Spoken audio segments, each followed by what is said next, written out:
everyone for joining us today at our Zoom University is Self-Care Survivor series. This series is brought to you by NRAPE on Campus and It's on Us, two national nonprofit organizations focusing on ending campus sexual violence. The purpose of Zoom University is to create a virtual community space for students, survivors, and advocates, especially during this time of COVID-19 and social distancing.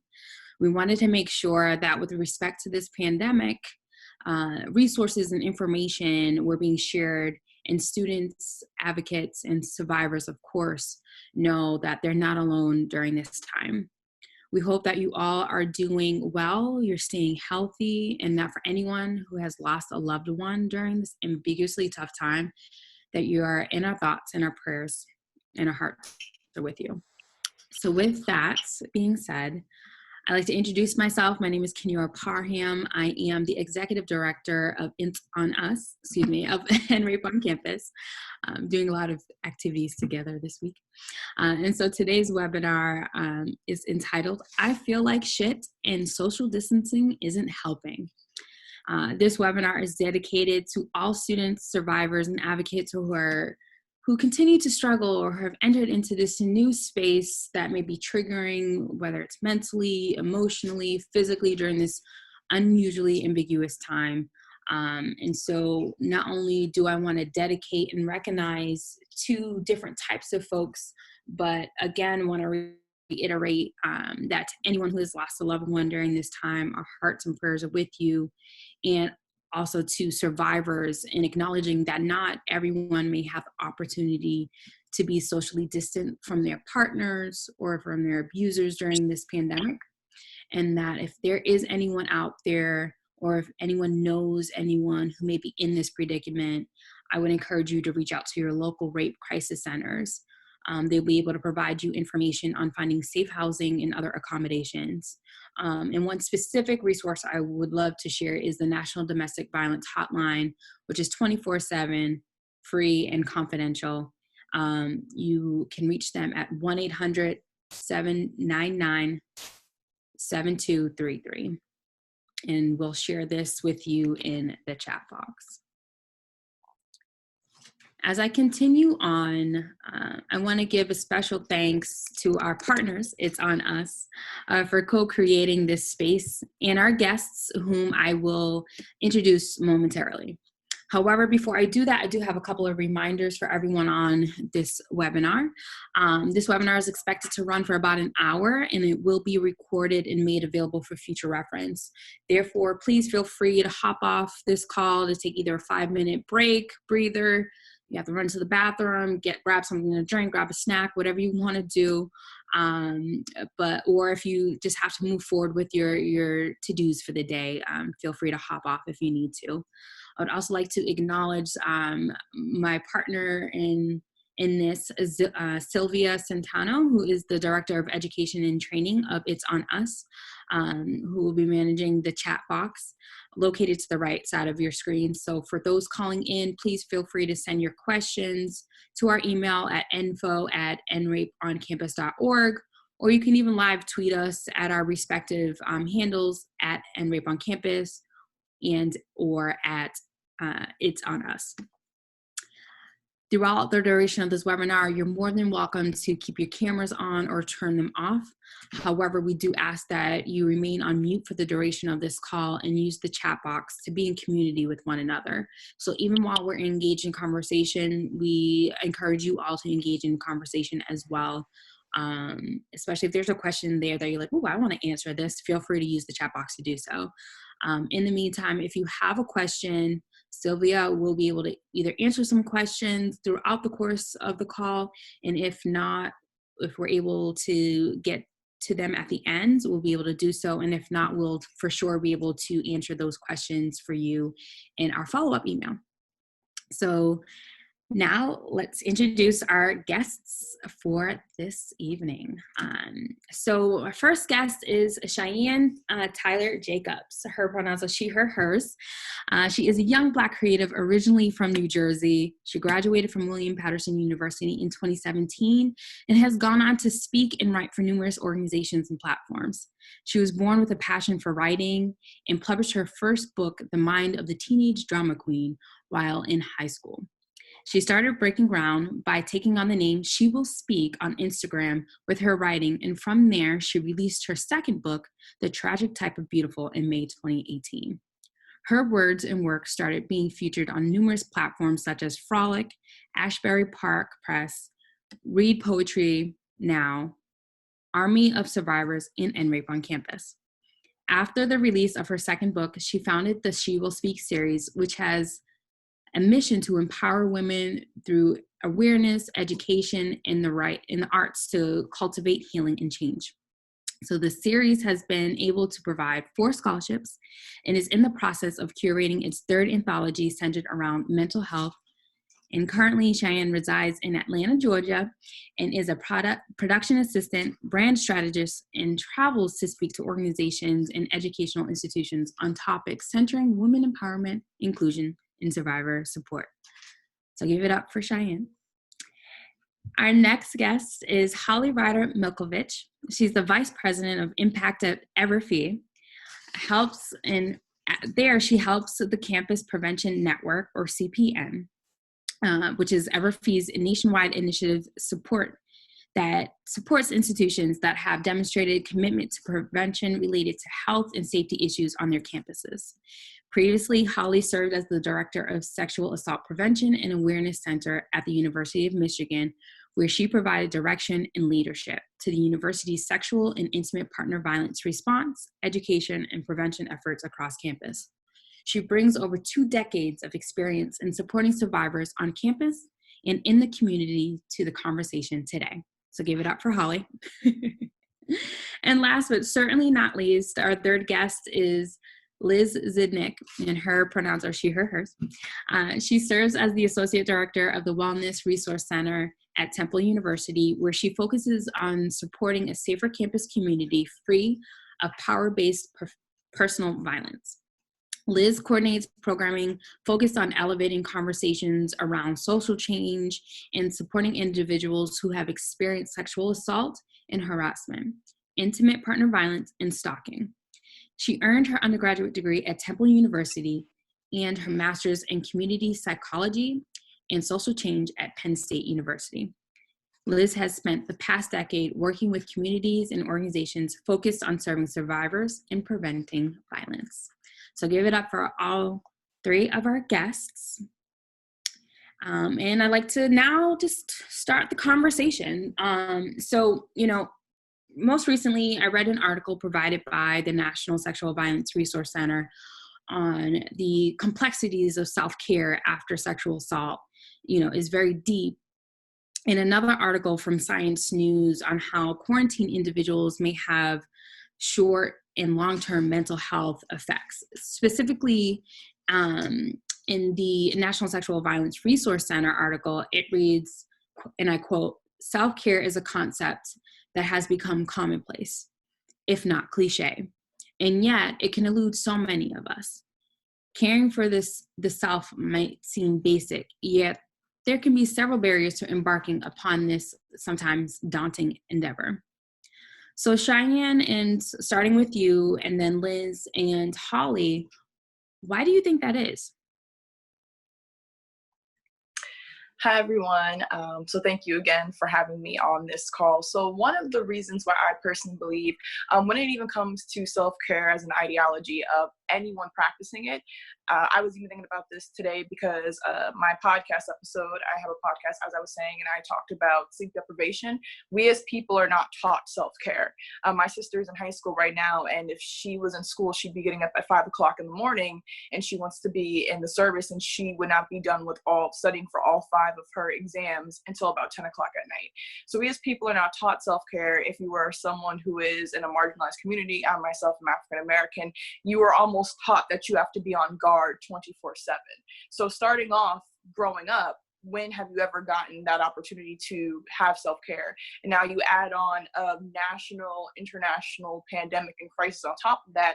You add in the traumatic, mental, emotional, physical trauma of enduring sexual assault. And then you tell someone, okay, well, now it's time to start your healing process. Well, what is that? And I was actually laying in my bed today before I got on this call, and I feel like we have to think about self-care as a call of action to ourselves. And, it just came to my mind. I was like, I need to write this down because I really wanted to say it here. And I think that the main reason we don't practice this is because we don't even know what it looks like. Even with what's happening right now, how many of us have felt that we have to know what's happening? I still have to go into work, and it's like every time a director, someone comes in, they're like, oh, did you hear this? Did you hear this? And I had to tell them, like, listen, unless it gets really, really good or really, really bad, this middle thing, I don't want to know about. And so I definitely think that we just need the formal education of realizing you yourself matter. And with that, and this is like my last point with that aspect of self-care, the adrenaline that we run off of, it is needed. How many times have we all been in a situation where that intuition or that kind of anxious response got us out of a situation where it's like, this doesn't feel right? So it is a needed response. And that's why when it comes to mental health, it's managing, because at the end of the day, those chemical responses are needed for you to be able to get out of certain situations. However, when you're running off adrenaline, when you're running off anxiety, your body's eventually going to shut down because it was not meant to be on this level of a high. And like I said, as a Black woman in America, I feel like I was almost conditioned at a young age to operate on that high, and I'm learning at the age of 24 how to realize no one is meant to honestly live in survival state for the rest of their life.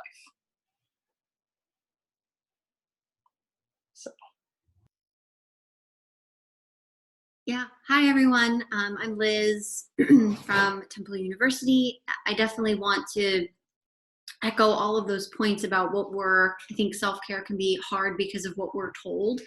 So in addition to like having to operate in different states of arousal or awareness, it's also, are we taught that we're fully human and deserving of care and being of value, right? So I think those messages that we either receive or that become a part of our awareness, right? So the disconnection from our own physical sense, our own emotional well-being, or our own emotional sense can be really hard when it comes to self-care, because we may not know what we actually like or what gives us a sense of meaning or purpose or calm and peace. So that journey, that process of exploration can also feel a little daunting, right? So like self-care has these layers to it. That I also think that the role of like capitalism and commercialism on self-care, of like self-care is a mask, self-care is consuming, rather than self-care is being, but also how challenging that can be with folks that have trauma histories. So it's this very layered process and journey that in and of itself can feel exhausting, can feel the opposite of care, right? And the opposite of relaxation.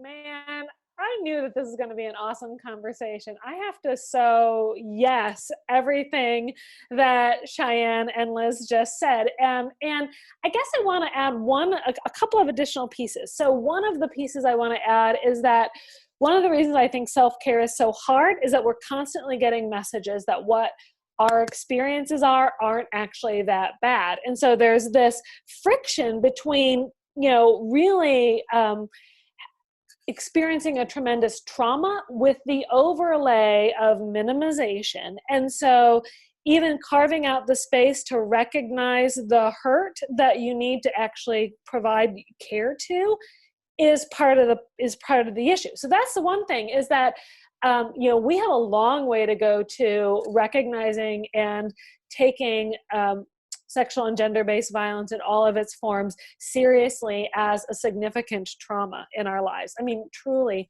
that is a huge piece. And to rip away all those shrouds of minimization. But then the other thing, once we get there, is that it's so weird the way self-care, and thank you, Liz, for calling out the kind of the capitalist nature of it, has almost become this thing that you can be good at or fail at also. Like it becomes something that ends up getting more pressure around. And so I think that as we learn to take our own experiences seriously and take our emotional experiences seriously, I think also taking seriously the unique ways in which we might have to seek to or choose to seek to feed our souls and to, as you so beautifully put it, Cheyenne, like calm down off of that accelerated high of hormones that is intended to keep us alive, but is not where we are intended to thrive. Like that we're going to have lots of different processes to get there.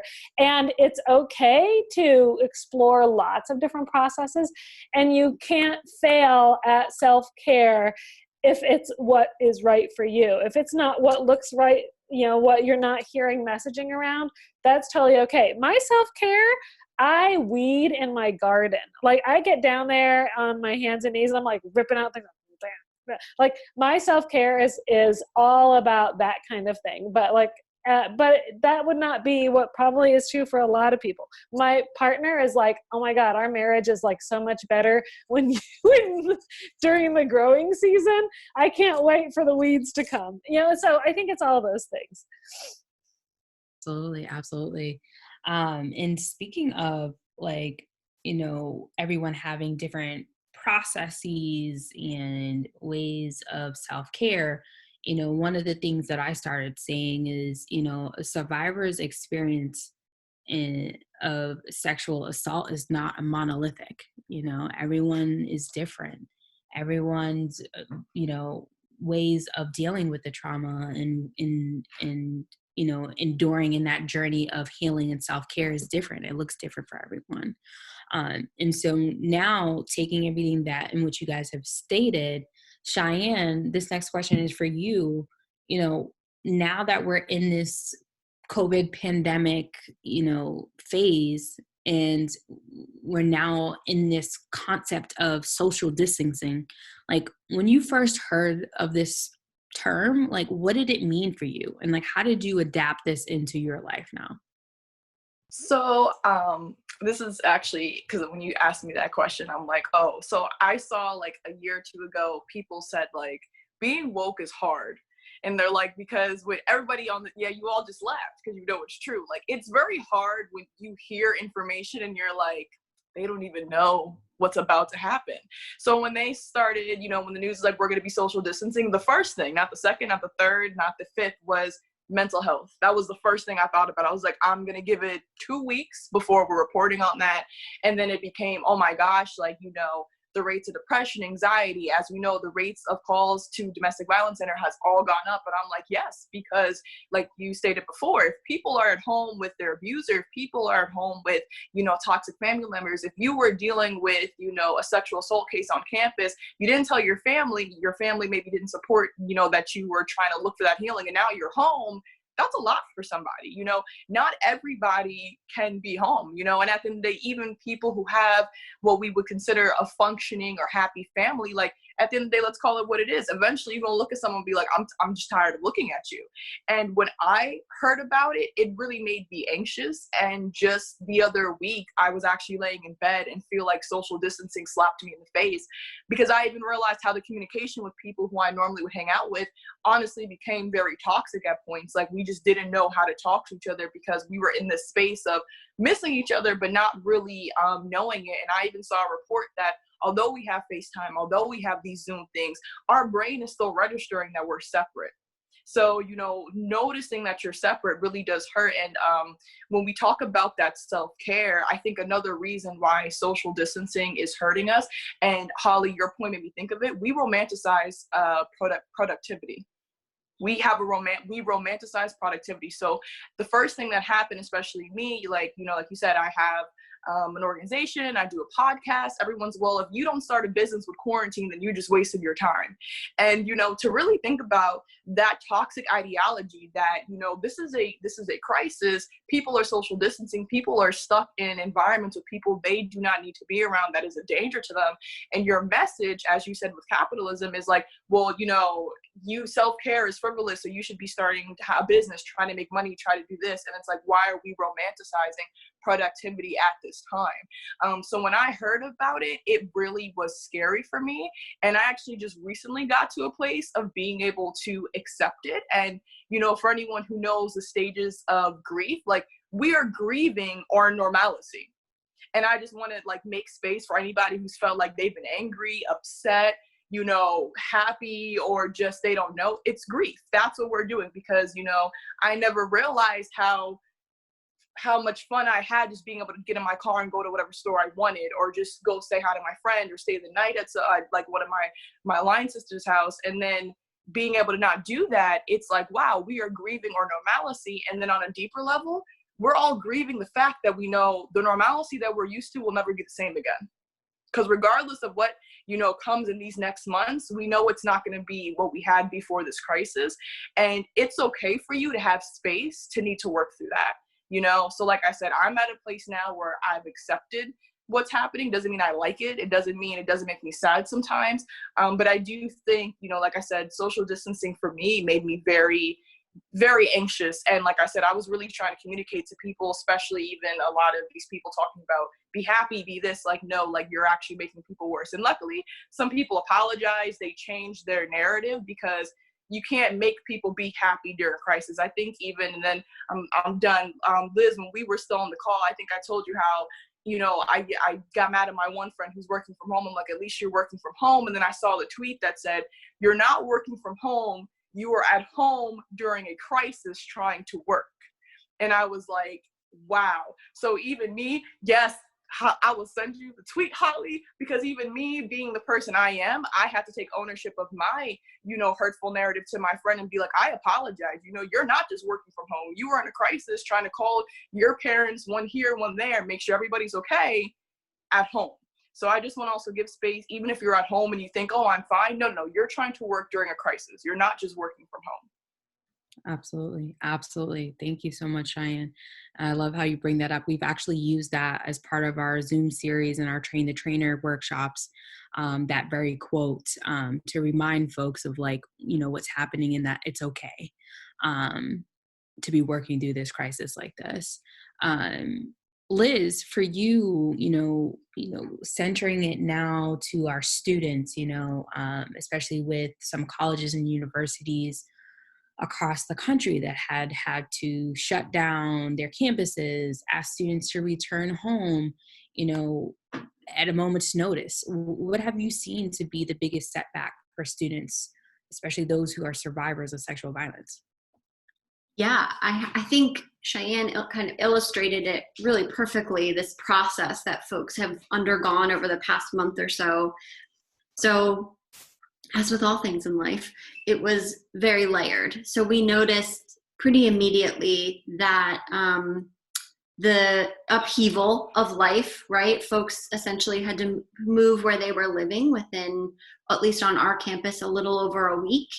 So that meant, scheduling trips home, travel home, returning to spaces that have varying degrees of safety and support. So that's in that bucket, right? But that logistical piece of rearranging their entire life and their day changing drastically. So the way that they could greet their friends and physically be with their friends or people around them. I think the increased level of fear that folks had about one another. So I think for someone who has a trauma history or has experienced sexual assault, that may activate different feelings of hyperarousal, or if there is any PTSD or post-traumatic stress, that's going to increase feelings of hyperarousal. So I think an increase in those symptoms may have occurred.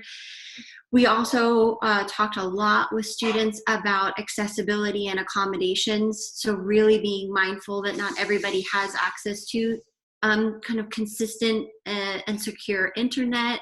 That folks didn't necessarily sign up for an online class. They signed up for an in-person class because that's maybe how they learn best and they want to be connected to people. So all of these shifts and the real lack of stability, I think, is maybe the biggest setback that comes to mind for me. And I welcome everybody to share in the chat whether there were additional setbacks that maybe you noticed on college campuses. As professionals in the Wellness Resource Center, which is the health promotion office on our campus, where I work and do interpersonal violence prevention, our focus came on offering stability, a sense of stability. So we responded pretty quickly with a lot of our colleagues on rearranging programming. It was about to be Sexual Assault Awareness Month. I was really committed to making sure that those conversations continue to happen. They were going to be different because of the context that we find ourselves in. But we really wanted to make sure there were opportunities for folks to connect, to learn about self-care, mental health and well-being resources. We actually just hosted a workshop today with our Office of Sustainability on self-care and climate action, which is another outlet, so folks could really talk about those things. Our Title IX coordinator jumped into action, as well as our Temple Police, our sworn law enforcement, as well as our counseling center, who pretty almost overnight, it felt like, went to the telemedicine, telehealth format and started running groups. So I think that we as professionals were really, really committed to offering that stability that folks may have felt that they lost, or probably did feel as though they lost. And then to go off of what Cheyenne was talking about in terms of student survivors now or over the past few weeks, may be alone, right? So living alone. They may be with partners that they feel safe with or that they don't feel safe with. And they may be with family who may or may not know about what they've experienced. So I think that it is all about navigating those factors. And to go along with the comment about grief, is if anybody is familiar with Brene Brown, we're a big fan of her in our office.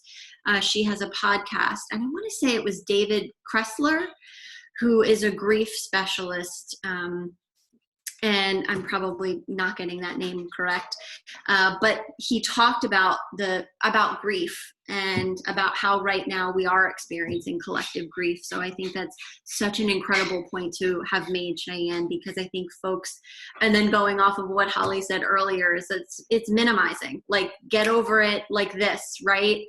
Rather than sitting with those feelings, which can be difficult, right? No path is the path of least resistance. So I think honoring that challenge. And Holly, I didn't know whether you wanted to share anything in terms of supporting students who may be at home with family. I know we had talked about that before. Yeah, thank you. I think that one of the important additional components for those folks who are supporting survivors who are now at home with family members, and there can be this tension because survivors may have chosen not to share information about their experience yet or potentially ever. And when you're in such intimate environment, it really can be difficult to feel as though there is a significant part of your own experience in your life that you don't feel as though you have the space to be able to talk to others with. So I think that for folks for whom that you're in that situation right now, I would just offer a couple of points, and I would welcome any other panelists to chime in here as well. But number one, just to remember that your story belongs to you and you alone. You have total authority over whom you tell, when, and where. And so, I would encourage you to, as you're taking back your power, think of, having control over your story and whom you share it with as being a part of that.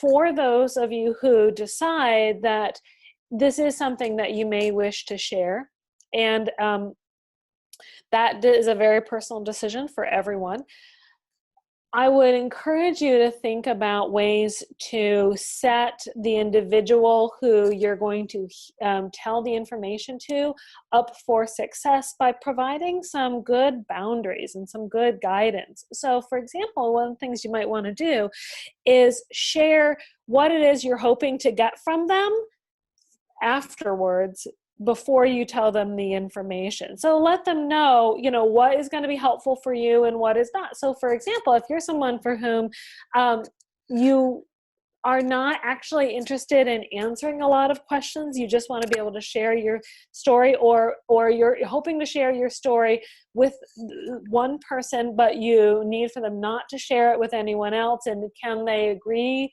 to those kinds of expectations, getting that information ahead of time, that can really help set the foundation so that the person who is receiving your story also is more likely to be able to provide that response or that feedback that you're actually looking for. And so I would offer those kinds of suggestions and guidelines. And then for folks who are supporting survivors who are in this situation, just continually reminding them, to really think about, what it is that you are wanting from the individual, remembering that we control our story, but we can't control someone else's response to our story.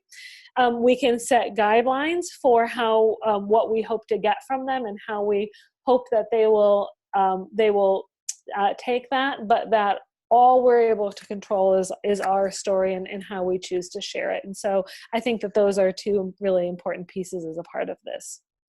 Absolutely. And Holly, staying with you for a second, as we dive a little bit deeper into that, but kind of now flipping it on its head to the higher education space, with your experience in supporting, higher education institutions in terms of fostering that safe and healthy campus, what can you share? Like what does an ideal, inclusive, comprehensive solution to building this safe and healthy community look like, especially in the face of sexual violence, whether it's through social distancing or on campus, but just specifically even now, just during this time of COVID?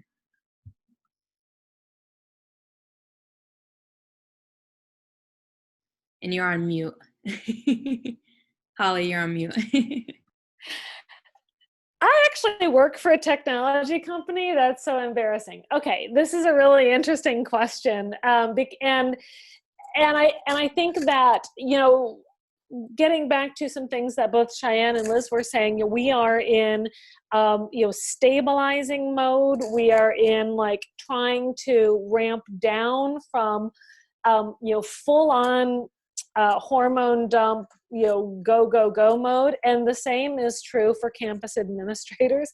And so I think it's going to take a second to even just allow our campus processes to breathe, to start asking some of those deeper questions. But I think that moment does need to come. And some of those deeper questions, I think, are related to things like how, now that we've learned how to deliver services in a virtual environment, in addition to an in-person environment, how can we use that learning to be able to extend the availability and the resources, even when we are able to be on campus, in ways that can help support our survivors who have difficult work schedules, our survivors who are going to school and also parenting, our survivors who may be commuting and for whom the on-campus experience is not something that they're going to be able to engage in. So I think that that's a really important question.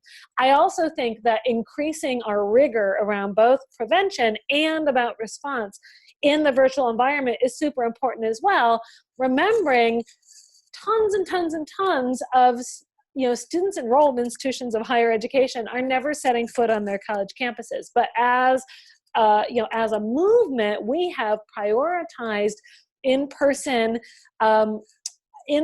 student engagements and have focused most on creating the most meaningful engagements for those students who are actually able to be physically on campus. So for me, in some ways, If we are able to come out of this, having some more conversations about how can we more equitably create access to support resources? How can we more equitably increase the rigor and increase the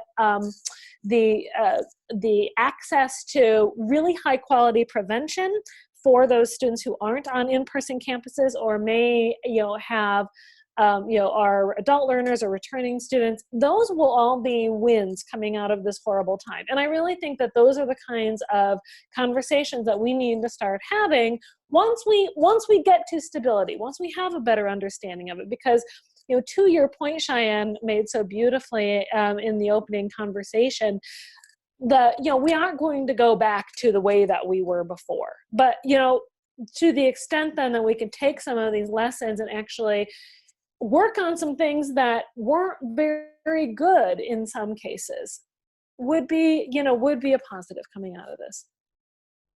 So. Absolutely. Thank you. I think it's interesting, like, as you were talking, I'm thinking about, for education, every student learns a different way. There's a different modality in which a student learns. And when you can think about that almost as serving as a metaphor for even survivors and what they deal with sexual violence and how their experience is different. So not to say that, I don't want to say that the modality in which, I guess I am trying to say is that the modality in which they experience sexual violence is different. And so even their healing journey and process is going to be different. Therefore, not every survivor experiences sexual violence the same, as we said earlier. Whether it's emotional, physical, or mental, every survivor experiences the effects of sexual violence, in their own way. So almost in the same vein as schools having to now change this, going from like an in-person to this virtual space, survivors now have to even figure out for themselves what's happening emotionally and physically and mentally in terms of their own, survival mechanism in a way. And so with that in mind, and if that, makes any sense, I'd love to ask everyone, like, what are some of those, different ways of expressions and emotional expressions that survivors may hold inside and feel inside? What are some of the common reactions that, a person who has just experienced sexual violence may have? And what are the not so common reactions that people may not even be aware of that may come about and may not even recognize within themselves? Cheyenne or Liz, if you guys want to go first, maybe. I'm like looking at the red mute button, seeing who unmutes it first. But like, if we're all looking, no one's unmuting it. So especially, I'm using both my experience with working, for and with survivors, and also myself being a survivor. So I think some of those, as you would say, I wouldn't even want to say common, I would say maybe more reported, responses, because, what is common, what is normal, that's an individual. I feel like normalcy and common is an individual, kind of representation of who you are.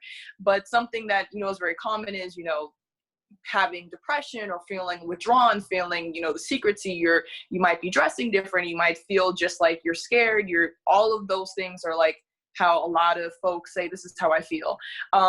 One point that popped into my head, and this is kind of how I responded, and like I said, again, this goes back, and I'm happy that, shout out to you for like facilitating this, because all these questions are going seamless, as I think Holly pointed out. Like, I feel like, wow, referring back to what Liz and Holly said like 3 questions ago, but going back again to that self-care, when you experience something traumatic, how many of us are able to be like, stop and let's think about what just happened?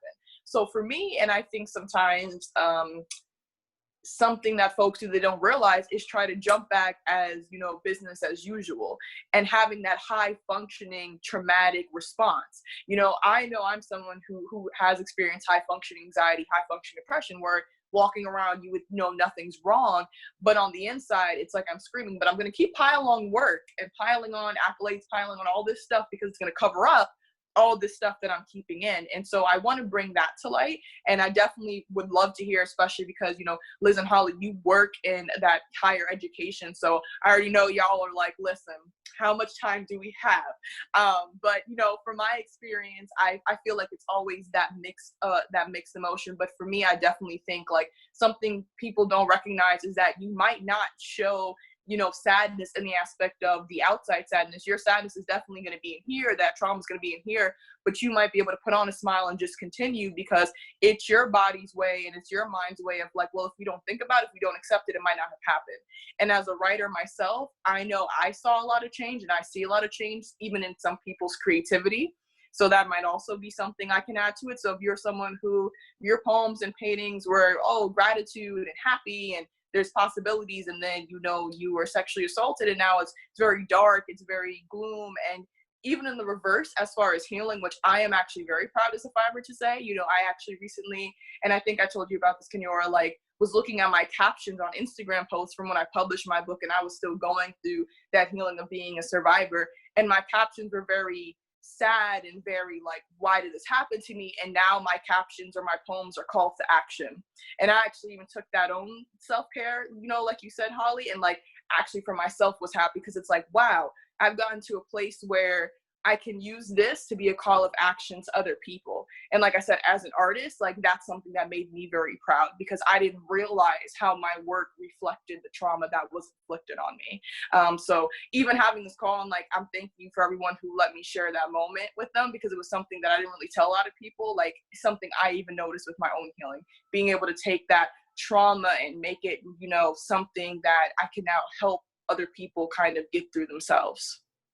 Absolutely. And Liz, I think you may want to add to this, but as you continue into that, I would like to add a question to that is like, you know, because one of the things that Cheyenne had brought up is like, you know, not being able to really recognize some of the emotions in yourself. So can you provide some like questions or techniques that, you know, survivors may ask themselves to you know, recognize what they're feeling and what their emotions may be that they may not be able to recognize themselves? Sure. I think a tool that I think folks have found helpful and that can also get us out of this, like, these are bad outcomes or symptoms and these are like good or desirable, you know, outcomes or symptoms, is a both and. So you can feel, you know, deeply grateful for the support that you've received and also incredibly sad about what happened and the loss.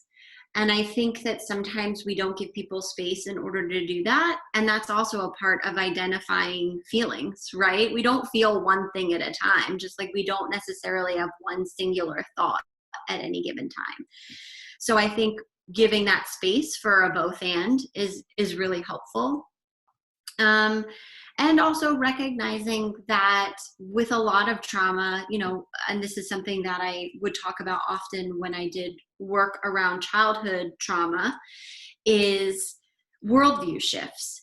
And that's not necessarily a bad thing or a good thing, but it is a thing, right? We may perceive the world and experience the world in different ways, and recognizing that too as a reality. But something that I learned about and kind of like rediscovered recently is this concept around boundaries. And boundaries are really big when we're thinking about like our own feelings and emotions. And from my own experience, and I think that it's a typical experience when we're taught boundaries, it's like, this is a boundary is definitive, right? And it has to stay this specific way. But this concept of a boundary garden, which I just love. And in a garden, Holly, you will appreciate this. In a garden, you cultivate things, right? And sometimes your garden produces a tremendous amount of flowers or vegetables or fruit, and you have an abundance, and you can open your garden up for people to come in and maybe take some of the things that you've worked hard to grow. And there are sometimes that there's not an overabundance, right? And you're kind of trying to protect what's in that garden. So you may not welcome people in. And I think that that's an incredibly helpful tool because it can grow with us, right? It can be part of our process of relating to other people and learning about ourselves. It's not, this is the boundary and it always has to be this way. It is, right now, I don't really have anything to share and I have to kind of protect what's most important to me. But that it's not always going to be this way. I will have seasons of abundance again, but right now is a season of protection. And I think that might be really helpful in terms of reframing, or I found it really helpful, and some other folks have found it helpful in reframing our idea of boundaries, especially if what we were taught early about boundaries isn't really helpful to us as people. And then always, grounding strategies and grounding techniques of things I can feel in the room, things I can smell in the room, things I can feel, or things I can see if that's available to me, is really getting into the present moment, which can activate feelings of anxiety or activate different feelings. But I think that letting those feelings come to the surface while feeling grounded can help give a sense of stability. Was that helpful did I answer all those questions? Okay. Yeah, I believe so. I'm seeing a lot of yeses and love that from the chat. So I believe so. One thing I also just want to do time check. It is 10 minutes before we end, but one particular question that I really, and maybe one or two more questions that I really want to dive into here. And I feel like if I didn't mention this, I wouldn't really be doing my job, especially now with the Title IX regulations for some students that may be involved in Title IX investigations in their respective campuses. For some of you who may not know, currently the Title IX regulations have gone through their final regulatory hurdle, meaning that it was approved by the Office of Management and Budget, which means that was the last kind of regulatory hurdle for it to be published, which means that the new Title IX regulations can be published at any time. We don't know when, but even during this pandemic, these new Title IX regulations can go into effect. And so what I'd love to know from any one of you is, with these really dangerous regulations for survivors, what can schools be doing to incorporate accommodations, with regard to mental health and wellness considerations? What should schools be proactively be thinking about in terms of incorporating, accommodations once this rule drops, even before, like what are some things that they should be doing? And anyone can go on this one. Yeah, so of course we have some ideas about what the final regulations will be, but we don't really know. So I think the first thing that campuses need to do is really get out there and explain what is potentially changing as a part of the regulations, but also what is not changing about the regulations. So sometimes people use the term Title IX, and it kind of brings up this whole huge bucket of stuff, but Title IX actually is responsible for a fairly small sliver of the comprehensive response and prevention. And the other place, and this is so wonky, but the other place where it's located is called the Clery Act. And that's where a lot of responsibilities for prevention are located, and a lot of responsibilities for response, including requirements that survivors be provided with reasonable supportive measures. So, and that is not changing. There is a lot that is not changing about this whole issue, and that's an important thing to connect on to. And so when we're thinking then about what those accommodations are, I think that right now, campuses need to, A, be aware of the fact that individuals can experience sexual or gender-based misconduct in virtual environments. We need to be messaging about that. We need to be doing prevention about that. We need to be finding ways to investigate that, and we need to make sure that survivors can get support in that virtual environment. So I think that's really important that we need to do right away. And then to continue to be really creative about what those accommodations and supportive measures can look like when an individual is not on campus. Our responsibilities, obviously, to students do not end at the campus door, and that's especially true when through the virtual environment we make everyone's living room, a piece of our campus. And so I think each of those things are: what is changing? What is absolutely not changing? How do we continue to address these issues in the virtual environment? And how do we offer those supportive measures to survivors? And these are questions that I think that survivors and students can be asking of their institutions as well to help them be their best. Absolutely. Absolutely. Thank you, Holly. Just in terms of time wise, we have some really great questions for our guests that I really would love to get to.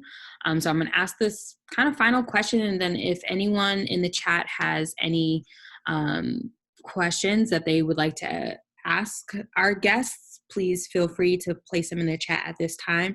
And if we're not able to get to it, we can be sure to answer those questions in our follow-up email.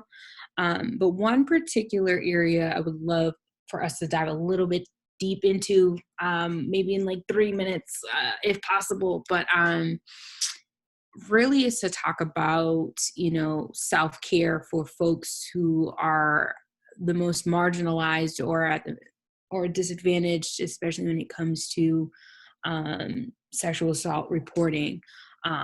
For instance, we know that for every one Black woman who reports, 15 Black women do not.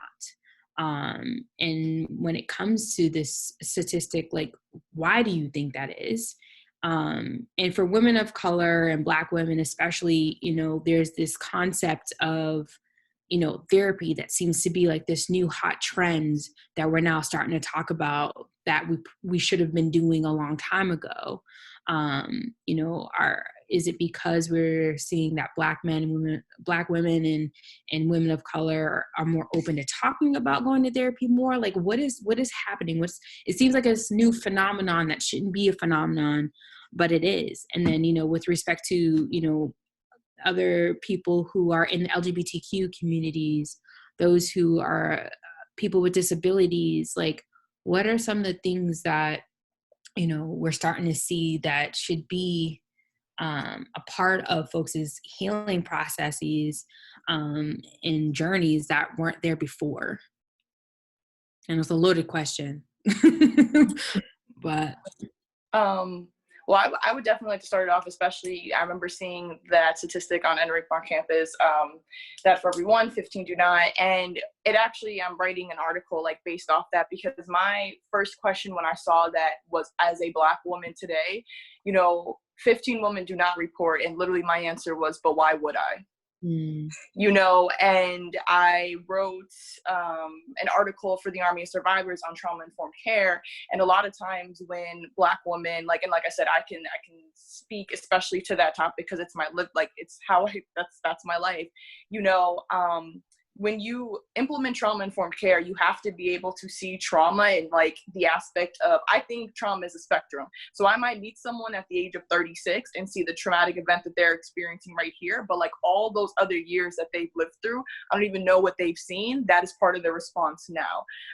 Why do I think like a lot, like 15 Black women do not report? Well, let's be honest, like how many people of color, especially Black women, Black men, have a positive rapport with any type of authority, justice system, or any type of administration, like we said, and I remember when we, touched base when we were starting this, as soon as they said, hey, you have to wear masks, a few people who were Black and people of color were like, I don't want to wear a mask because what if something happens? And as soon as it happened, people were getting arrested for being Black with a mask on, even though this is a pandemic and we're supposed to wear one. So where do you exist as being Black and trying to have self-care? Like we talked about, I'm trying to keep myself safe, and you're saying I'm a threat. Where exactly does that healing start? And as a poet, one of the poems that's in my book, The Try to Be Beautiful, is, I'm tired of young Black girls and boys facing social rejection because anxiety and depression is diagnosed by skin complexion.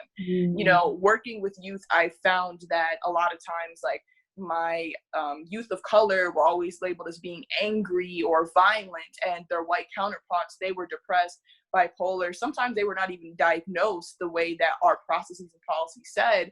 And it's very hard to tell someone that you need care when society from day one is like, you don't. And I actually had to think of this myself, because at first I was like, I don't know why we as Black people don't want to get therapy.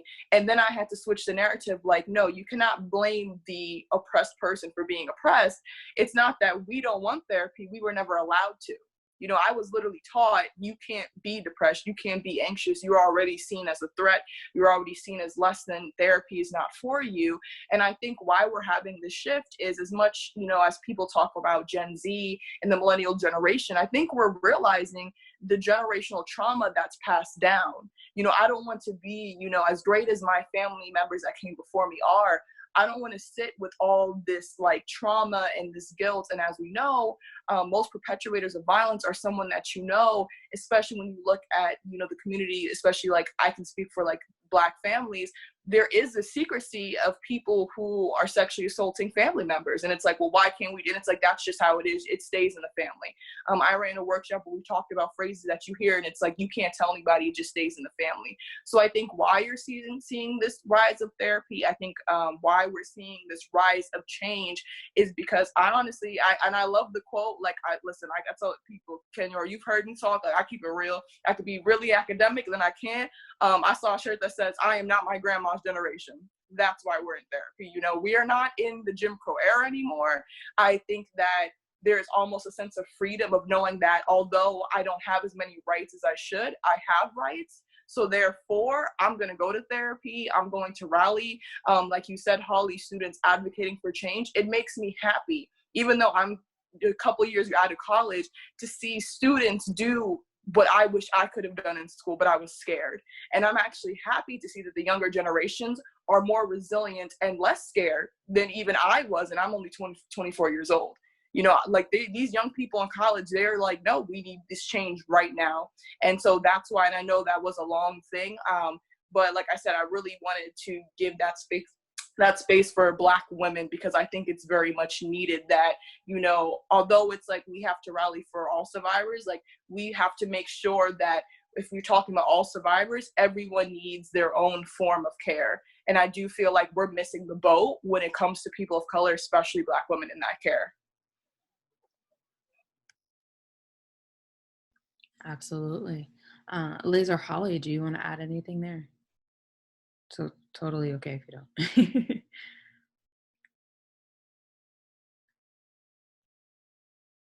I would love to let Cheyenne's words be the defining words on this issue. Absolutely. All right, so I'm looking through the chat. I don't see any questions from our attendees, but what I would love for you to do is just the last kind of way to segue out is just to simply provide folks with some words of advice in terms of the social distancing in COVID-19 pandemic. And I see Sarah asks you have a question. Go for it.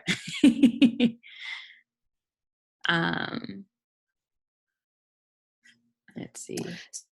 So I'm reading Sarah's question now. It is a question that is related to university not opening up a Title IX investigation. The minimally what they have to do is take every single report. So I would ask a question first if they're taking that report. If they don't have a process for taking that report, that's a significant issue. I think that one of the things that you might want to consider doing is making sure that you're documenting all of the ways in which you have sought for the institution to be responsive to your report, and make sure that you keep that. And so that would be the first thing I would say. The second thing that I would say, as a former advocate, though not your advocate, I need to make sure I let you know, is that, I would also just note that it can be helpful to flag when you have issues that might be flying underneath the radar with a specific administration to higher levels of the institution if it appears as though you're not getting the response that is, encoded as a right that you have through Title IX and through the Clery Act. So those are the two things. Thank you, Holly. Make sure you're keeping records. Mm-hmm. Absolutely. Documentation is key. Okay, so as we look to close out this very fruitful conversation, I feel that we can continue on and on about self-care, what we need to be doing for ourselves, and just, having a space to just share what's happening for us now. I would love to hear from each of you, just to share out some quick words of advice for our attendees on, anything that you have on your heart for them to just know in terms of this time of social distancing would be very helpful. We were actually just having this conversation earlier today. If it's available to you to reconnect with nature, that's something that has that I haven't done in my own self-care practice. And I think that that's something that can help us in this time of seeming disconnection, is reminding ourselves that we are of nature and from nature and connected to it, and it is connected to us, and that can bring a sense of both grounding and a sense of possibility, which I think can be really helpful when we're thinking about self-care, is all of the things that came before us and what may come after us and what we can do in our place in the world. So, and also that it's okay, period, right? Whatever you're feeling is okay.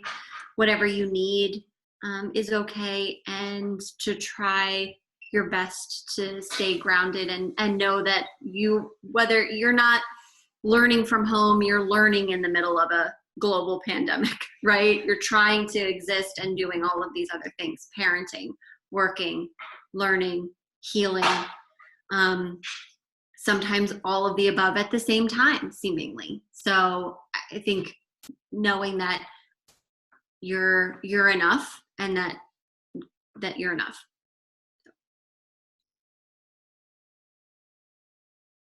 I definitely think that being able, going off of what Liz, you just said, to really connect with yourself in the aspect of understanding that how you're feeling is validated, regardless of what stage you are in this feeling, and it's okay that it's going to be a roller coaster. Some days you might be totally okay, like, okay, I'm doing this, it's fine. And then one day you're just like, wait, we're still doing this? Like, this is day what?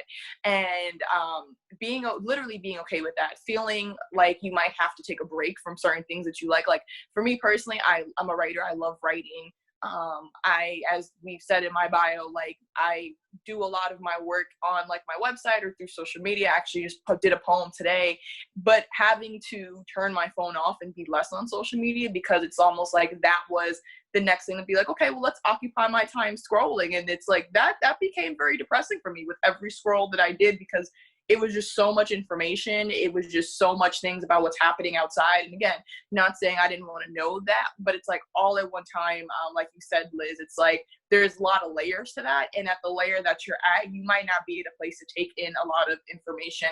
And it's okay to maybe do things that you didn't feel like were a priority. Like for me, I always did a lot of stuff. For me, sleep was never a priority. People ask me, oh, what have you learned? I was like, how to take my behind to bed. That is what I learned.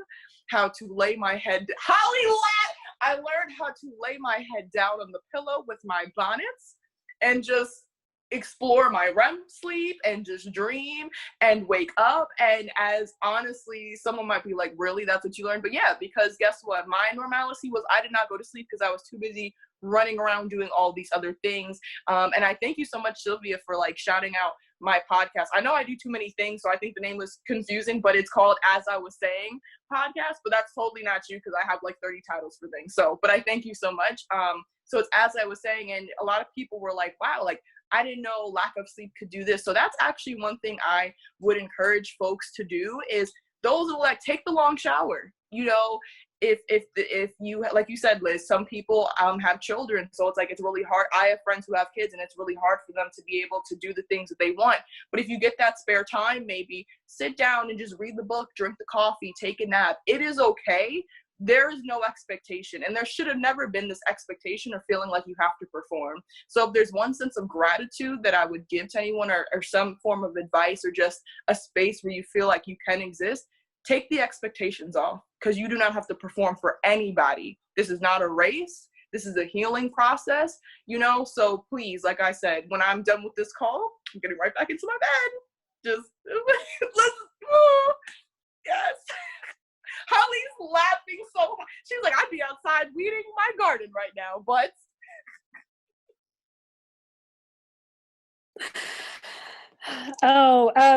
So I guess for me, my gratitude is that I have been so thrilled to see the kindness and the consideration of so many people around us, you know, that we've focused. I have thought about a lot of times the ways in which in this context there are so many things that are not meeting my needs or my hopes.